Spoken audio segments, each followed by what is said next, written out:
Bahia e Red Bull Bragantino entraram na disputa com o Cruzeiro por um jogador do São Paulo. O vídeo de hoje do canal do Nicola traz mais detalhes dessa história e fala também sobre a reforma no Morumbis, avaliada em R$ 1,5 bilhão de reais. Preciso te atualizar também sobre uma nova denúncia no Corinthians, agora envolvendo a fornecedora de material esportivo Alvinegro. Te conto também quanto o Palmeiras já faturou com o Libertadores da América. Ninguém ganhou tanto quanto o Verdão. Para completar, tem as últimas do mercado, atualizações do Flamengo, que fez mais uma vez Rogério Ceni de freguês, tudo sobre Atlético Mineiro e suas dívidas no mercado. Elas não são poucas. Tem também novidades sobre o Vasco da Gama, Bruno Vini cobrando vitória na Justiça e muito mais.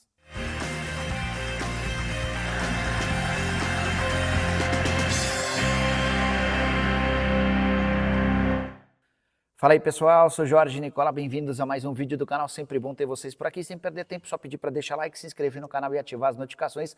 Bora começar o vídeo contando que ele tem um oferecimento de Betano, a mais antiga parceira do canal do Nicola. Deixa eu colocar na tela minha sugestão para esse domingo, Dia das Mães. Vou de vitória do Ajax, de vitória do Besiktas por pelo menos 2 gols de diferença e vitória do Al Ittihad, essas 3 apostas dentro de uma mesma múltipla. Estou colocando R$ 99 e se os resultados acontecerem, minha grana se transforma em R$ 260. Importante. Estou deixando um link no comentário fixo. Você clica, faz seu cadastro e já vai aparecer esse bilhete para você apostar quanto quiser. Só é preciso lembrar que você precisa jogar com responsabilidade e é proibido para menores de 18 anos de idade. Combinado? Bora começar o vídeo com aquele tradicional giro de notícias e a primeira informação é sobre a minha Lusa, que voltou a vencer, é verdade, no sufoco, na Série D, 2-1 em cima do Rio Branco, 2 gols do Cristiano, partida disputada na noite desse sábado no Canindé. Com o resultado, a portuguesa retorna à liderança do grupo. Já o Grêmio descartou acerto com a Nike e discute com outras 5 empresas para fornecimento de material esportivo a partir de 2026. As interessadas são Puma, Mizuno, New Balance, Diadora e a própria Umbro, que já produz os uniformes gremistas. Para completar o giro de notícias, contar que o Al Rayyan do Qatar sinalizou a intenção de pagar a multa rescisória para levar o Gregory na metade da temporada, jogador do Botafogo, que é antigo alvo do técnico Arthur Jorge. Tem novidade também sobre o América, que acertou a rescisão do contrato com o meio atacante Benítez. O argentino vai garantir uma economia ao América de R$ 2,5 milhões de reais e será anunciado em breve como reforço do Goiás. Tem novidade também nada boa sobre o Guarani. Bugre perdeu mais uma na Série C, a terceira divisão do Campeonato Brasileiro. São 4 derrotas em 5 jogos, só 3 pontos conquistados na zona do rebaixamento. E para piorar, a rival Ponte Preta é líder da terceira divisão. Para finalizar a saideira do giro de notícias, contar que o vereador Marcos Pereira fez denúncia nesse sábado à Comissão de Ética da CBF, acusando o presidente Edinaldo Rodrigues de gestão temerária. Ele também pediu o afastamento do presidente e do seu vice, Ricardo Lima. Até agora, a Comissão de Ética da CBF não se posicionou. Bora de informação exclusiva, quero te contar que Bruno Vini entrou com ação contra o Vitória na Justiça. E a cobrança é de quase R$ 5 milhões de reais. Atleta que havia sido contratado pelo Leão na temporada passada, fez apenas 8 partidas, nesse ano voltou a treinar com o elenco, mas foi afastado na sequência. Não tem treinado com o restante do grupo. Mais do que isso, o Bruno Vini alega na sua ação na Justiça que só recebeu 1 mês de salário no ano de 2025. Tentei contato antes de gravar esse vídeo com o advogado dele, o João Henrique Chiminazo, que não me atendeu. Como há segredo de justiça nessa ação, não dá para ter mais informações, mas posso assegurar que esse processo de cobrança já está na justiça e chega a quase 5 milhões de reais. Para completar o noticiário do Vitória, informação importante e positiva, triunfo por 2-1 contra o Vasco de virada nesse sábado. O time ainda perdeu o Mateuzinho, além de sair atrás no placar. O Mateuzinho foi expulso e o Verratti abriu o placar para o Vasco, mas o Vitória virou e conseguiu um importante triunfo, até porque o Vitória vinha mal nas 2 competições que disputa de forma paralela, a Sul-Americana e também o Brasileiro. Bora falar agora sobre a renovação emperrada no Vasco, envolvendo o Léo Jardim. O Vasco já fez 3 propostas diferentes ao goleiro. A primeira delas, em dezembro do ano passado, com aumento salarial e contrato até 2028. Em março, um aumento ainda maior e contrato até 2029. a terceira e última oferta feita nesse mês, com o maior salário para o Leonardo Jardim, só abaixo hoje de Coutinho e de Payet, ele ganharia mais até do que o Verratti e um contrato até 2030, mas o staff do goleiro não aceitou as condições e fez uma contraproposta com cifras consideradas pelo presidente Pedrinho como fora da realidade vascaína. O grande problema é que o contrato do Léo Jardim se encerra em dezembro desse ano e a partir de julho ele já pode assinar um pré-contrato com qualquer outro clube. Contei para vocês que o Palmeiras e o Cruzeiro estão de olho. Também não descartaria que o Bahia entre nessa disputa. Só para completar o noticiário do Vasco, há quem garanta que Guga e Lima, atletas que pertencem ao Fluminense, teriam sido indicados pelo técnico Fernando Diniz para o Vasco. Posso garantir que o Guga não faz parte dessa lista. Agora de falar sobre o Clube Atlético Mineiro, o Galo tem dívidas na praça e elas vão aparecendo aos montes. Nessa semana, o presidente do Atlético Paranaense, o Mário Celso Petralha, contou que o Galo não pagou nem sequer um centavo pela compra do atacante Coelho. Coelho, que é um dos destaques do Galo em 2025, são 21 jogos, 3 gols e 4 assistências, havia sido adquirido por 6 milhões de dólares ou 36 milhões de reais, valor parcelado. Acontece que o Atlético atrasou a primeira parcela pro Furacão. O Atlético que também deve 140 mil reais, dinheiro de pinga para um clube como o Galo. Essa dívida é com o goleiro Matheus Mendes, que ainda é do Atlético, mas está emprestado ao América até o fim da temporada. Só para contar que esses 140 mil são 90 mil reais de luva e outros 50 mil de prêmios, porque ele alcançou 10 partidas pelo time principal do Atlético. Para completar a relação de dívidas mais recentes do Galo, tem aquela pendência com o Cuiabá. O presidente do Cuiabá, o Cristiano Dresch, já havia, inclusive, afirmado que entrou com ação na Câmara Nacional de Resolução e Disputas para cobrar 4 milhões e 600 mil pela compra não paga do atacante Davis. Agora de falar sobre Flamengo e o Rogério Ceni, a parceria ideal para o rubro-negro. E se alguém ainda tinha alguma dúvida, esse sábado chegou para comprovar. Vitória do Flamengo por 1-0 contra o Bahia, de Rogério Ceni. São 16 jogos do técnico contra o Flamengo com 16 derrotas. Não houve nem sequer um empate, muito menos uma vitória. 0% de aproveitamento em 16 jogos. São poucas as freguesias no mundo tão grandes quanto essa de Rogério Ceni contra o Fla. E olha que ele já enfrentou o Flamengo com 4 camisas diferentes, como técnico, obviamente, São Paulo, Cruzeiro, Fortaleza e Bahia, e nada de conseguir pelo menos um pontinho.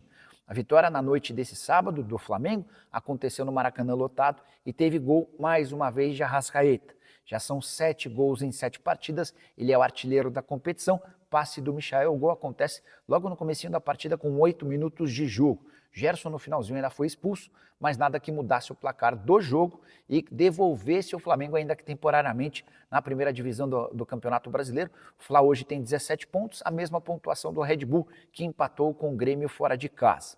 O Palmeiras tem 16 e entra em campo nesse domingo contra o São Paulo na Arena Barueri, precisando da vitória para voltar à ponta do Campeonato Brasileiro. Por falar no Palmeiras, deixa eu trazer uma informação curiosa. O Verdão é de longe o clube que mais faturou com Libertadores da América em 2025.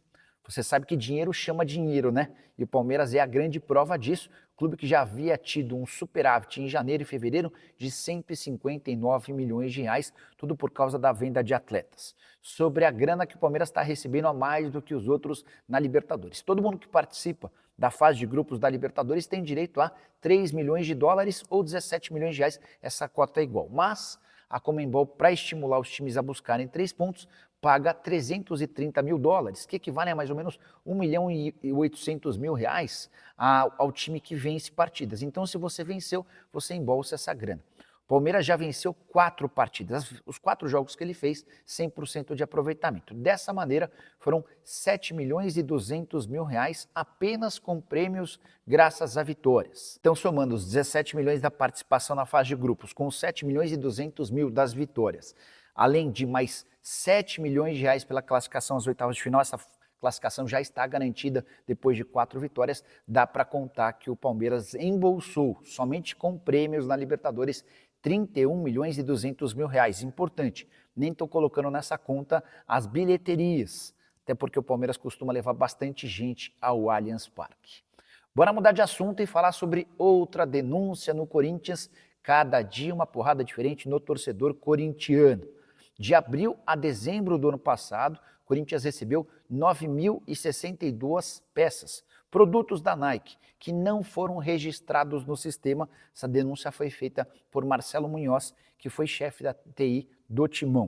O que significa não registrar 9.062 peças? Significa que o Corinthians, ou os dirigentes do Corinthians, podem ter feito aquilo que bem entendessem com todos esses produtos.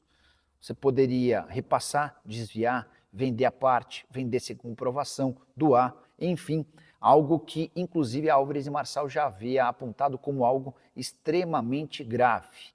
E aí um detalhe importante, o Corinthians já vem recebendo uma grana bem superior àquela que está estipulada no contrato com repasse de produtos. De acordo com o contrato atual entre Corinthians e Nike, o Timão teria direito a 4 milhões de reais por ano em peças. No ano passado foram 13 milhões e 200 mil reais.